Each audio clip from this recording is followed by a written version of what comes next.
Belakangan ini beberapa daerah di Jawa Barat terjadi bencana alam, seperti yang terjadi di Sukabumi. Pada Senin 21 September lalu, banjir bandang terjadi karena intensitas hujan tinggi dan meluapnya sungai Citarik dan Cipecit. Akibatnya 2 orang dinyatakan meninggal dunia dan 1 orang dinyatakan hanyut dan dalam proses pencarian. Hujan deras disertai angin kencang juga terjadi di Desa Cibunian, Pamijahan, Kabupaten Bogor pada Selasa 22 September 2020 lalu.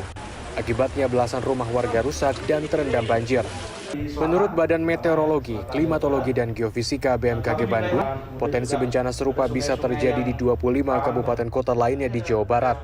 Pasalnya, menurut BMKG Bandung, saat ini Jawa Barat pada masa pancaroba atau masa peralihan dari musim kemarau ke musim hujan, di mana risiko cuaca ekstrim cukup besar.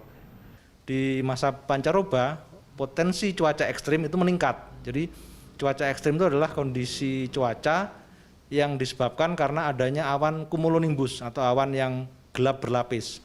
Nah, umumnya awan cumulonimbus ini terbentuk karena konvektif atau pemanasan lokal, sehingga terbentuk awan yang berlapis-lapis di suatu tempat dan karakternya adalah lokal. Jadi hanya beberapa wilayah berpotensi terjadi hujan yang lebat, durasinya singkat dan juga disertai angin kencang ataupun petir.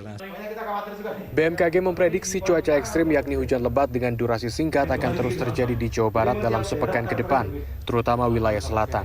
Oleh karenanya, warga diminta untuk waspada.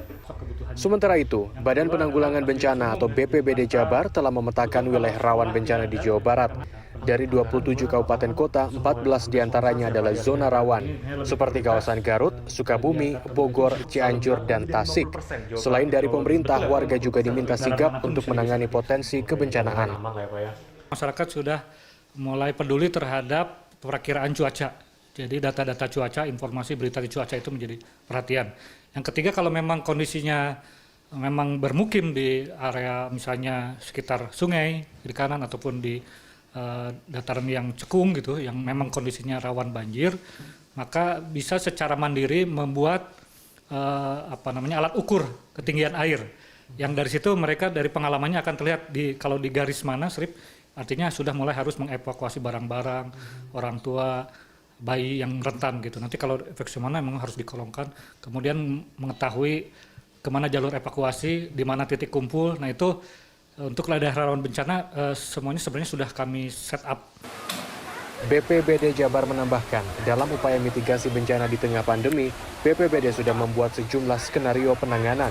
Salah satunya adalah menambah kapasitas pengungsian lebih besar dari sebelumnya jika terjadi bencana besar dan membutuhkan tempat evakuasi atau penampungan.